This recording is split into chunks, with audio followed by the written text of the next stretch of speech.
হিন্দি সিনেমার দীর্ঘ ইতিহাসে অজস্র বাজার চলতি ছবির ভিড়ে যে কটি ব্যতিক্রমী ছবি উজ্জ্বল হয়ে আছে তার মধ্যে অন্যতম হল 2016 সালে মুক্তিপ্রাপ্ত রনি লাহিড়ী প্রযোজিত অনিরুদ্ধ রায়চৌধুরী পরিচালিত ছবি পিঙ্ক।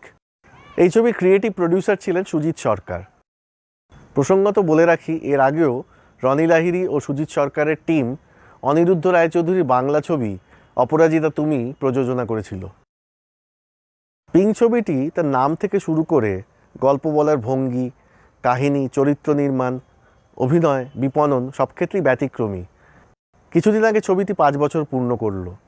সেই উপলক্ষে আসুন একবার দেখি ছবিটির নির্মাণের নেপথ্যে থাকা কিছু ঘটনা ও কাহিনী।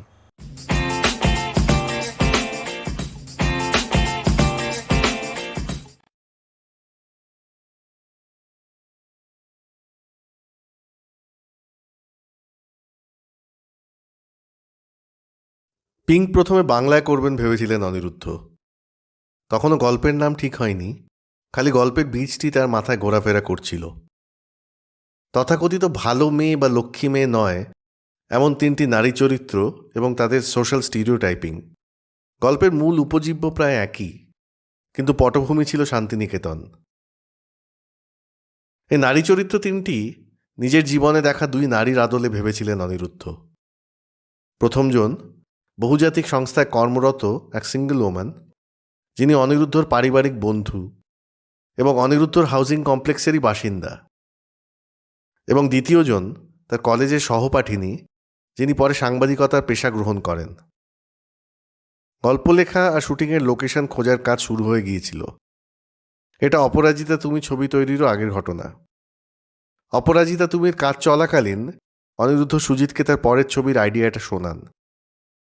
সুজিতের সে সময় গল্পটা খুব বেশি মনে ধরেনি। উল্টো দিকে অনিরুদ্ধ ছবিটার একটা হিন্দি ভার্সন লেখানোর জন্য মুম্বাইতে রাইটারদের সাথে যোগাযোগ চালিয়ে যাচ্ছিলেন। এ সময় রিতেশ শাহর সঙ্গে তার আলাপ হয় এবং তিনি অনিরুদ্ধকে বলেন গল্পটির মূল ঘটনার পিছনে যে ফিউডাল মাইন্ডসেট কাজ করছে সেটা দিল্লি প্রেক্ষাপটে বেশি মানানসই হবে। এরপর তারা দুজনে মিলে গল্পটিকে রিড্রাফট করেন এবং সুজিতকে শোনান। কিন্তু সুজিত তখনও অবধি পুরোপুরি কনভিন্সড ছিলেন না। সুজিত ইনভলভড হয়েছিলেন অনেক পরে এবং তার ক্রিয়েটিভ ইনপুটস ছবির ন্যারেশন স্টাইলটিকে অনেকটা পাল্টে দেয়। গল্পের পটভূমি বদলে গেলে গল্পের চরিত্র, পরিবেশ সবকিছুই বদলে যায়। পিঙ্কের গল্পটিও বিভিন্ন পর্যায়ে বহুবার রিড্রাফট করা হয়েছে। সুজিত গল্পটিকে কোর্টরুম ড্রামা হিসেবে ভাবার কথা বলেন। কোর্টরুম ড্রামা হওয়া সত্ত্বেও সুজিত কখনোই চাননি ছবিটা লেকচার সর্বস্ব হয়ে উঠুক। এসব ছবির ক্ষেত্রে হামেশাই যা হয়ে থাকে। সুজিত চেয়েছেন ছবিটা প্রশ্ন করুক সমাজের দৃষ্টিভঙ্গিকে, মানসিকতাকে, বিশেষ করে এই ছবি যখন তৈরি হচ্ছে নির্ভয়া বা পার্ক স্ট্রিট ধর্ষণকাণ্ড পরবর্তী সময়ে। আপনাদের হয়তো মনে আছে 2012 সালে পার্ক স্ট্রিট ধর্ষণকাণ্ডের পর ভদ্র সমাজের অনেকেই প্রশ্ন তুলেছিলেন ধর্ষিতা, যার নাম পরে জানা যায় সুজেট জর্ডন, তার চরিত্র নিয়ে। 2 সন্তানের জননী একজন মাঝবয়সী মহিলা যদি অত রাত্রে বেহালা থেকে পার্ক স্ট্রিট ফুর্তির লোভে নাইট ক্লাবে যেতে পারেন, তবে তার সাথে এরকম তো ঘটবেই, সেটাই স্বাভাবিক। আমাদের মধ্যেই কেউ কেউ এরকমটা বলেছিলেন। সুজিতের প্রস্তাব অনুযায়ী মলেস্টেশনের দৃশ্যগুলি রাখা হয় একদম শেষে। এটা খুব এফেক্টিভ হয়েছে বলে আমার মনে হয়, কারণ শুরুতে রাখলে দর্শকের মনে একটা পক্ষপাত বা বায়াস তৈরি হতে পারত। পিঙ্ক ছবিটার আরেকটা গুরুত্বপূর্ণ দিক হল প্রায় 3.5 বছরেরও বেশি সময় ধরে চিত্রনাট্যটি লেখা হয়েছে এবং ছবির সঙ্গে জড়িত অভিনেতা, অভিনেত্রী, কলাকুশলী সবার ব্যক্তিগত অভিজ্ঞতা, চিন্তাভাবনা, মতামত কোনো না কোনোভাবে চিত্রনাট্যটাকে প্রভাবিত করেছে। শুধু তাই নয়, চিত্রনাট্য লেখার সময় বহু আইনজীবীদের সাথে পরামর্শ করা হয়েছে যাতে ছবির ডিটেলিংয়ে কোনো খুঁত না থেকে যায়। কাস্টিংয়ের ক্ষেত্রে সবার প্রথমে যাকে নির্বাচন করা হয় তিনি হলেন মিনাল আরোরার চরিত্রে তাপসী পান্নু। তাপসীর কেরিয়ারে পিঙ্ক একটা মাইলস্টোন। তাপসী এর আগে হিন্দিতে চশমে বদ্দুর, বেবি এবং বেশ কিছু তামিল তেলেগু ছবিতে কাজ করলেও অভিনেত্রী হিসেবে পরিচিতি পেলেন এই প্রথম। এখানে বলে রাখি, মৃণালের চরিত্রটি প্রথমে ছিল দক্ষিণ ভারতীয়, কিন্তু গল্পের পটভূমি দিল্লিতে বদলে যাওয়ায় চরিত্রটি ব্যাকগ্রাউন্ডও বদলে যায়। তাপসী নিজে যেহেতু দিল্লির মেয়ে, মৃণালের সাথে নিজেকে আইডেন্টিফাই করতে তার অসুবিধা হয়নি। ফলাকের চরিত্রে প্রথমে ভাবা হয়েছিল সোহা আলী খান, রাধিকা আপ্টের কথা, কিন্তু শেষ পর্যন্ত নির্বাচিত হন কীর্তি কুলহারি। আন্দ্রেয়ার চরিত্রে যিনি অভিনয় করেছেন তার নামও আন্দ্রেয়া তারিয়াং। শিলংয়ে বড় হওয়া রনি লাহিড়ী আন্দ্রেয়াদের পূর্ব পরিচিত এবং আন্দ্রেয়াকে তিনি অভিনয়ের প্রস্তাব দেন। মূল গল্পে চরিত্রটি মণিপুরি ডান্সার হওয়া সত্ত্বেও আন্দ্রেয়ার নির্বাচনের ফলে চরিত্রটিও পাল্টে যায়। খুব বড় নয়, কিন্তু খুব গুরুত্বপূর্ণ চরিত্র। উত্তর পূর্ব ভারতের 8টি রাজ্যের কোনো আলাদা আইডেন্টিটি আমাদের কাছে নেই। আমরা তাদের এক কথায় নর্থ ইস্ট বলে ডেকে দিয়েছি। ওখানকার মানুষজনকে আমরা নিজেদের একজন বলে মনে তো করিই না, বরং তাদের ভাষা, জীবনযাপন, খাওয়া দাওয়া আমাদের হাসির খোরাক। আন্দ্রেয়ার মধ্যে দিয়ে পিঙ্ক এই ইস্যুগুলোকে খুব অনুচ্চকিতভাবে ছুঁয়ে ছুঁয়ে গেছে। এছাড়া রাজবীর, অঙ্কিত এবং ডাম্পির চরিত্রে যথাক্রমে অঙ্গদ বেদি, বিজয় বর্মা এবং রাসুল ট্যান্ডন একেবারে যথাযথ। বিজয় বর্মা FTII এর ছাত্র এবং খুব ভালো একজন অভিনেতা। বিজয়কে ব্রিফ করা হয়, অঙ্কিতের চরিত্রটা ভাবা হয়েছে এমনভাবে যাতে দর্শক তাকে স্ক্রিনে দেখলে ঘৃণা করে। একজন অভিনেতার পক্ষে কাজটা খুব সোজা নয়। গাড়ির মধ্যে মলেস্টেশনের দৃশ্যগুলি সরাসরি না দেখানো হলেও তার ভিজুয়াল ইম্প্যাক্ট এতটাই বেশি ছিল যে টেকের পর মনিটরে শটগুলি দেখে বিজয়ের মন খারাপ হয়ে যায় এবং তার মনে হয় তার আত্মীয় পরিজনরাও তাকে খারাপ চোখে দেখবে। দৃশ্যগ্রহণের পরে তিনি তাপসীর সাথে একটি স্মাইলিং সেলফি নেন এবং টুইটারে আপলোড করেন, যাতে সবাই বুঝতে পারে পুরো ব্যাপারটাই সিনেমার জন্য সাজানো। পিঙ্ক ছবির কাস্টিং ডিরেক্টর ছিলেন যোগী মালাং, যিনি নিজেও একজন চরিত্রাভিনেতা। যোগী এখানেও পুলিশ ইন্সপেক্টর শকিনের চরিত্রে অভিনয় করেছেন। ছোট্ট কিন্তু গুরুত্বপূর্ণ চরিত্র। চিত্রনাট্যকার রিতেশ শাহ অভিনয় করেছেন এই ছবিতে ফলাকের বসের চরিত্রে। I wish to objection, Your Honor, objection. I just want to know. Amitabh বচ্চনকে দীপক সাহেগালের চরিত্রে কাস্ট করা নিয়ে অনেকেই প্রশ্ন তুলেছেন। হিন্দি ছবিতে সবসময় শেষ পর্যন্ত একজন পুরুষ মানুষই মেয়েদের পরিত্রাতা হিসেবে অবতীর্ণ হয়ে থাকেন।